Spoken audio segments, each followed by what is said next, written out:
Mr. Slowe, a very good afternoon. Good afternoon. As a former senior policeman, I know you've had several concerns about the conduct of this probe, this investigation. Talk to us about that. Lord, Sharon, my concern is over the fact that I don't think this investigation is proceeding or has proceeded in the manner one would have expected an impartial and professional investigation to go. And why do I say this? On the 16th, I think it was Saturday, I saw a statement circulated on social media where the commander of Regional Police Division 2, Khemraj Shivbaran, took a statement from the rape victim claiming that she recanted the allegation. Now, I examined that statement. First of all, the statement according to him, this is a male commander taking a statement according to what he claims from a 16-year-old rape victim in his office. That immediately is wrong because it's a part of intimidation. You can't take a female into the commander's office to deal with any matter regarding any sexual offense. And then what made it more troublesome is his explanation. He told Superintendent, based on what is reported in Superintendent, that when he took this statement, he did not know what the complaint was about. Well, I find that laughable. How you, as a senior police officer, you're taking a statement from someone who says that, look, this thing that appeared on social media, I had nothing to do with it. You're not going to find out what thing appeared on social media. And therefore, that convinced me that an effort was being made to blush and to cover up this investigation, which is a crime. Under Section 329 of the Criminal Law Offences Act, it is called perversion of the course of justice. We have several persons who are currently before the court for perversion of the course of justice. We had a matter back in 2020 where PPP Member of Parliament, Alistair Charlie, was accused of sexually assaulting a young male. And he was charged with the sexual assault, and he was also accused of offering the grandmother $500,000 to done the matter, and he was charged to perverting the course of justice. So in this matter, if it is alleged that the minister, Dharamlall, offered $10 million to finish this matter, as you would see, that is perversion of the course of justice, and he and the commander and all else who are involved in that should also be charged. I noted that the file, based on the report, the file went to the DP, I think it was yesterday. That to me is somewhat worrying again, because to have completed such an investigation, not completed, let me understand it clearly. You don't have to complete an investigation before the file goes to legal advice. Once you satisfy yourself that it's a prima facie case, it can go to the legal advice, charge can be instituted, and the investigation can continue. But I would have thought that an investigation of this nature, such a serious allegation against a minister of government, you would have taken a little bit more time to make sure, as we would say, you cross the T and you dot the I. I am not convinced that all of those T's were properly crossed and the I's were dotted, as to make sure that you have a proper case. Look, let me tell you this. I have been in conversation with many of my former senior police colleagues, and based on what is there on social media, we all agree that this is as we say, an easy case, an easy investigation.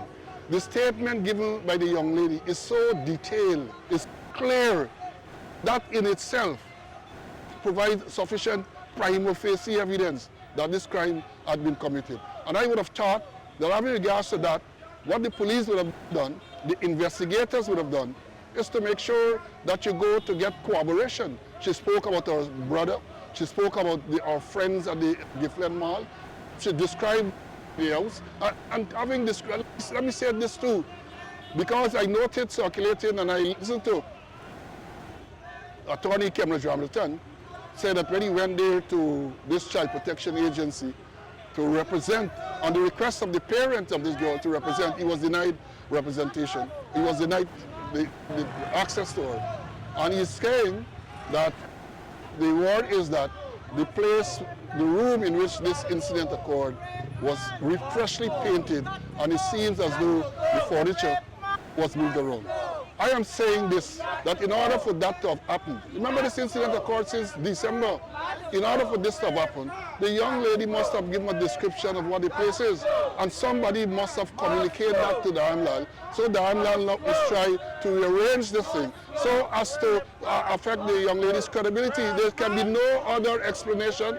Let's understand this clearly. There can be no other explanation. So I have some concerns, because if the commander of a division is getting involved in what I believe to be the perversion of the course of justice, then one can very well conclude that other jiggery-pogery, as we say, will take place to make sure that this man walks free. And I am convinced that is what's going to happen. And therefore, I want to call on all of us to monitor this matter very carefully. The matter has gone to the DPP. I see that the DPP has no alternative but to advise or to direct that a criminal charge of rape be brought against the minister. I said again, before, and I'm repeating again for emphasis, that the investigation should continue to deal with perversion of courts of justice. Dharamlall, the police officer, and all those who would have facilitated that process ought to be dragged before the court on this matter. On the issue of Superintendent Shivbaran, might you outline for us what might have been the SOP to be followed in that instance when the young woman comes into the police station? The first question you need to find out, how did she get there? Who took her? Did her parents take her there? Did she go there on her own volition? The statement taken by Shivbaran, I think I counted about 15 to 17 lines. It took 3 hours and about 35 minutes, according to what he stated. He started to take the statement, according to him, at 11:15 or somewhere there, and he finished way down the line. What were they doing during that period? Who were there? Because I know the SOP in such a matter is that the people who are trained to deal with sexual offenses, most cases senior female police ranks, would have been the one to interview her in a very private place, not in the presence of a superintendent, a male superintendent, because the male superintendent has authority and power, and given the fact that the allegation is made against the minister, you can very well imagine that the child could have been intimidated by the mere presence in that office and the superintendent. So the SOP there should have been, a report should have been made, entertained in the records. Even if, as he said, he wasn't aware, as I've said, if you're not aware of what the allegation is, how come when you're taking a statement, how come you're taking a statement? So someone who is involved in the domestic violence and sexual offense cases, who are trained to deal with that, should be the person to sit. And in most cases, or in all cases now, that should be a female of the appropriate rank, experience and knowledge, not the commander. And as a colleague of mine said recently, I would like to know when last the commander took a statement, any type of statement at all. That being said, and because of all of the implications here, you don't seem to put much stock on what Mr. Jagdew said it's going to be an impartial investigation. What impartial investigation? What impartial? Given what I've described with the action of the commander, how can we now have confidence that this investigation is going to be properly done? How can we? I cannot have confidence that this is going to be properly done, because if you started, and let me make this point, you would have noted that Dharamlall has a very experienced counsel, and therefore there is even more need to make sure that this thing is done properly. Because in the courts, as we would say, it's not about what you did, it's what can be proven in the court of law. So all we might say, Dharamlall guilty, and it looks like he's guilty. But at the end of the day, is the evidence that is presented in a court of law is going to convict Dharamlall. So if the evidence is not there, if the investigation, and many times too, not only the evidence, it's about adhering to certain procedures and to make sure the man's rights are adhered to. And therefore I say, you make some mistake, which can be deemed to be an egregious mistake and a fatal mistake, the case goes down the line. And I get a strong suspicion that is what the intention is. Do you see the need for a wide investigation based on all the people who might be implicated in the wrong? Exactly, this calls for a wider investigation, because I'm seeing statements now of other allegations in these indigenous areas. So it seems to have been, as we say, a big racket going on, and as somebody told me, it looks like these areas seem to be a target-rich environment for these pedophiles and rapists. So a wider investigation is needed. And as I've said, this file had gone to the DPP, I hope they're not only addressing the rape, or even if they're only now addressing the rape, that they will continue to investigate to deal with the perversion of the course of justice, the paying of bribe, the involvement of the superintendent to say that the girl has given a statement to retract. I hope somebody would have interviewed her, some from the child care agency. How did she get there? What were the nature of the questioning by the superintendent to cause him to write that statement? Those are very critical aspects of this whole wider investigation. As a senior policeman, are there things in your mind that we're missing public? Are there missing elements in terms of the discussion being had public? As a former, you don't have, as a former, this is senior policeman, I'm no longer, I've retired a long time now. As a former senior, as I've said, we talk about the presumption of innocence and all of that. And Mr. Dharamlall, like every other accused person, is entitled to the presumption of innocence. So you're not guilty until you're proven guilty by a competent court of law. However, having said that, we have had cases in recent times where it seems to be the presumption of innocence no longer exists. I spoke recently about the Quindan Bacchus murder on the East Coast. The 3 policemen are charged on the 5th of July last year, and on the same day they are dismissed. No due process, no presumption of innocence. Only recently in Bobby's, 3 policemen, they said, were involved. Some officer misplaced his firearm. 3 policemen are summarily dismissed. So there was no presumption of innocence or no due process. So I'm saying that yes, while persons are entitled to the presumption of innocence, it can be selectively used. All of us should be entitled to that presumption, all of us. And it seems as though this accused rapist is getting preferential treatment. Even the bail, the man walks into the station with his lawyer. All right, no wanted bulletin, which has been the norm in recent times. He walks into the police station, and within 4 hours, he's released on bail, assessed $1 million bail. And I asked the question as a former senior police officer, was any money lodged? Because $1 million bail doesn't mean that money was lodged. Because there is a $1 million no cash lodged. If they're claiming that the cash was lodged, I want them to present the general receipt to convince me that thing was lodged. And then you're going to search, as they say, the man's home. Now if you're going to search, there is even more reason that you should keep him in custody until the search is executed. And then I understand too, a search was, they say search, but I can't see you searching and the man is outside. You can't search a person's premises and he's not present, or some other person from the household is there.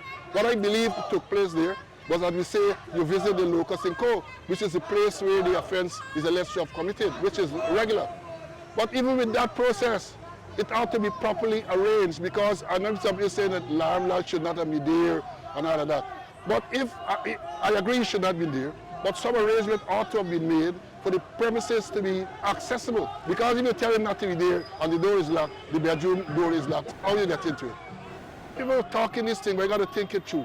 Yes, it was necessary for the girl to be taken there, because he would have expected that before she was taken there, a statement would have been taken from her describing. And for members of the public, what is the aim of taking her there for the benefit? Yeah, the aim of taking her there is to corroborate. That's what I'm saying, that you would have gotten from her a statement she would have described. She already said when they went in the house, the TV, and her brother was made to sit in the TV. He took her upstairs. So you would try to corroborate that, to confirm that the TV was there. More questions might be there. She said she took her upstairs, so one got to assume they didn't go upstairs via elevator, they would go up the step. Where is the step located? Was it to the right of the entry? Was it to the left of the entry? Is there a platform, or is it a straight step? That type of question. So if it is that she had never been there before, as she claimed, and she described that in a statement, and when you visit the locus in co, the things are as she claimed them to be, then well, she was there. So that as evidence to support our contention that she was in the house. Not that she was raped, not that she was raped, but that she was in fact at the present in this house. That's the only way she would have been able to describe this in any great detail. And that too is every reason why, as they're saying, attempt was made to move things around and to paint over and so on.